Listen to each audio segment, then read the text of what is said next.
नमस्कार। और आज की हमारी इस खास बातचीत में आपका स्वागत है।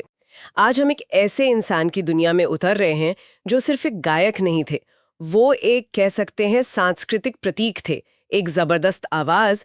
और हाँ, असम के लोगों के लिए तो जैसे दिल की धड़कन, जुबिन गर्ग। बिल्कुल, जुबिन गर्ग का नाम आते ही सिर्फ म्यूजिक याद नहीं आता। एक पूरा जमाना, एक पूरी पीढ़ी की फीलिंग्स जैसे सामने आ जाती हैं। असम में तो वो सुपरस्टार से बहुत ज्यादा थे, मतलब घर के मेंबर जैसे। एक तरफ वो विद्रोही अंदाज और दूसरी तरफ गजब की संवेदनशीलता। हाँ, और देखिए हमारे पास जुबिन गर्ग की लाइफ, उनके काम, उनके विचार और उनका जो असर रहा है, उससे जुड़े काफी सारे सूत्र हैं। कुछ आर्टिकल्स हैं, कुछ एनालिसिस, लोगों की यादें भी हैं। तो हमारा काम है कि इनमें से सबसे जरूरी, सबसे दिलचस्प बातें निकालें, समझें कि इस शख्सियत के पीछे की असली कहानी क्या थी, उनका सफर कैसा था और उनकी लेगेसी आज भी इतनी स्ट्रांग क्यों है। सिर्फ संगीत नहीं, संगीत के पीछे जो इंसान था उसे जानना है।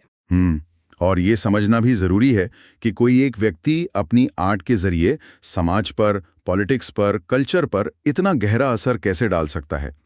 उनकी वो विद्रोही राजा वाली इमेज जो अक्सर मीडिया में आती थी, और साथ ही साथ लोगों से उनका वो जमीनी कनेक्शन, ये दोनों चीजें कैसे साथ चलती थी, ये जानना वाकई बहुत दिलचस्प होगा। तो चलिए शुरू करते हैं, बिल्कुल शुरुआत से, उनकी जड़ों से। जुबिन गर्ग का असली नाम, मतलब जन्म का नाम, जिबोन बोरठाकुर था।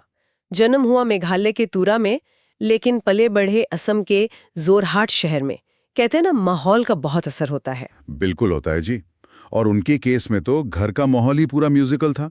पिताजी लिरिसिस्ट थे और माँ इली बोरठाकुर, वो तो जानी मानी सिंगर और डांसर थी। तो संगीत तो जैसे विरासत में मिला।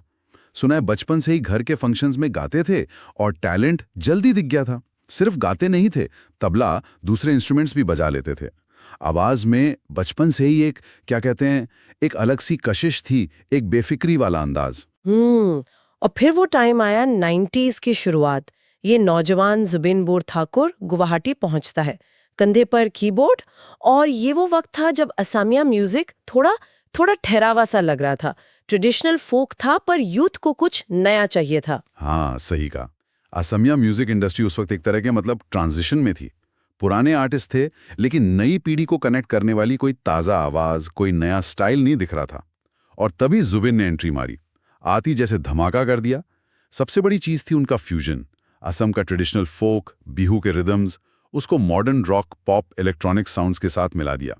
ये उस टाइम के लिए बहुत ही रेवोल्यूशनरी था। और इसी नए अंदाज का रिजल्ट था उनकी पहली एल्बम अनामिका, 1992 में आई थी।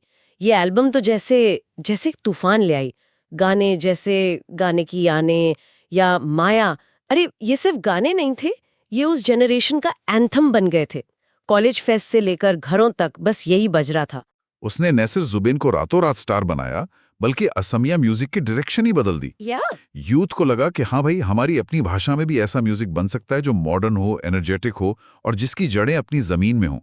उसने पूरी एक नई जनरेशन को इंस्पायर किया, म्यूजिशियंस को भी, सुनने वालों को भी। कह सकते हैं कि असमिया पॉप म्यूजिक का जो मॉडर्न दौर है, वो अनामिका से ही शुरू हुआ।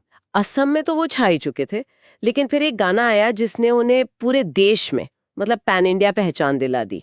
2006 की फिल्म गैंगस्टर का गाना या अली। क्या गाना था वो, जैसे हर किसी की जुबान पर चढ़ गया।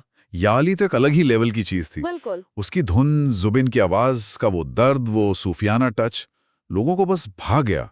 रातों रात जुबिन गर्ग हिंदी म्यूजिक सीन का एक जाना पहचाना नाम बन गए। उसके बाद और भी हिंदी फिल्मों में गाया उन्होंने, जैसे क्रिस्त्री का दिल तू ही बता, वो भी काफी चला।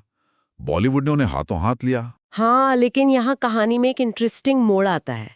अक्सर क्या होता है कि आर्टिस्ट को नेशनल लेवल पर सक्सेस मिलती है तो वो मुंबई में ही सेटल हो जाते हैं, पर जुबिन ने ऐसा नहीं किया। बॉलीवुड में इतनी सक्सेस के बाद भी उन्होंने वापस असम जाने का फैसला किया। ये थोड़ा सरप्राइजिंग था। बिल्कुल सरप्राइजिंग था। और उनका वो फेमस स्टेटमेंट, एक राजा को अपना राज्य कभी नहीं छोड़ना चाहिए, ये सिर्फ कहने की बात नहीं थी, ये उनकी सोच, उनकी प्रायोरिटीज दिखाता है। सोर्सेज बताते हैं कि शायद उन्हें मुंबई इंडस्ट्री का जो तरीका था या वहाँ की पॉलिटिक्स, वो शायद उतनी पसंद नहीं आई।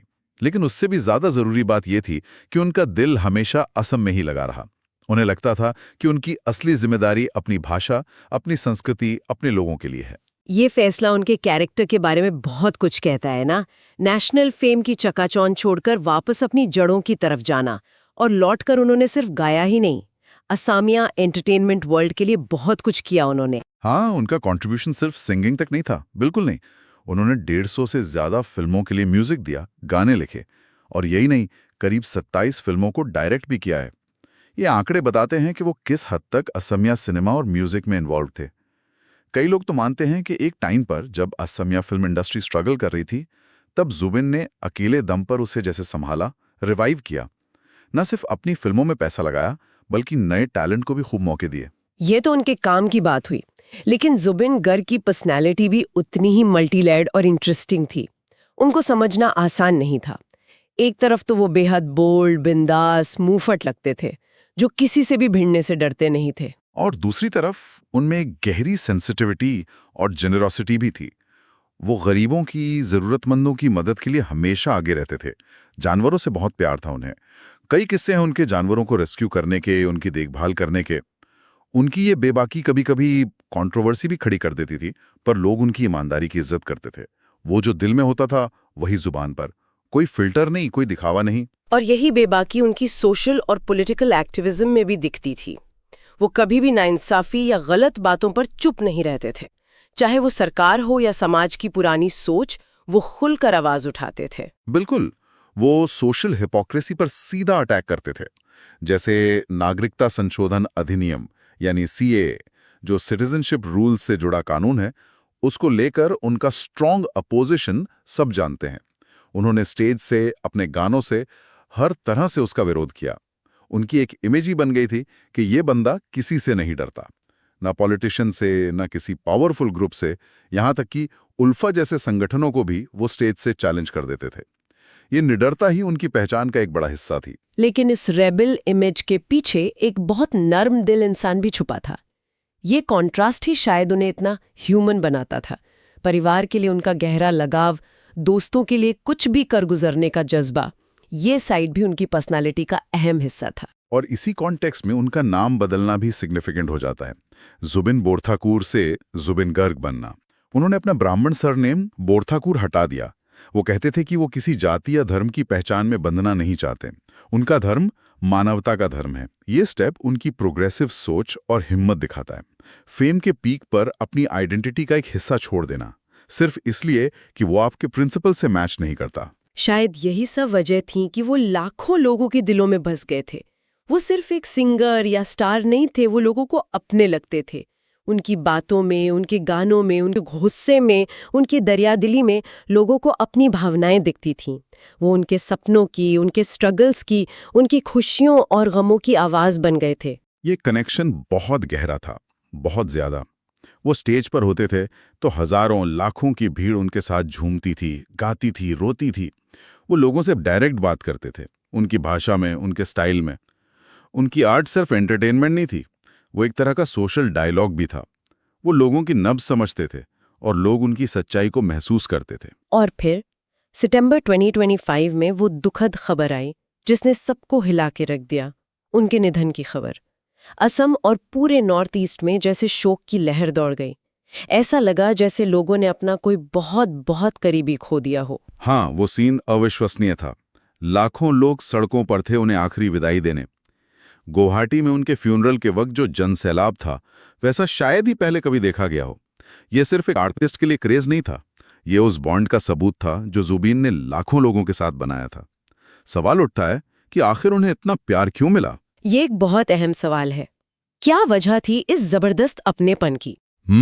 शायद इसलिए कि वो उन लाखों लोगों की आवाज थे जिनकी आवाज अक्सर अनसुनी रह जाती है। वो उनकी उम्मीदों का सिंबल थे, उनके गुस्से का एक्सप्रेशन थे, उनकी आइडेंटिटी का हिस्सा थे। उन्होंने कभी अपने लोगों से, अपनी जमीन से रिश्ता नहीं तोड़ा।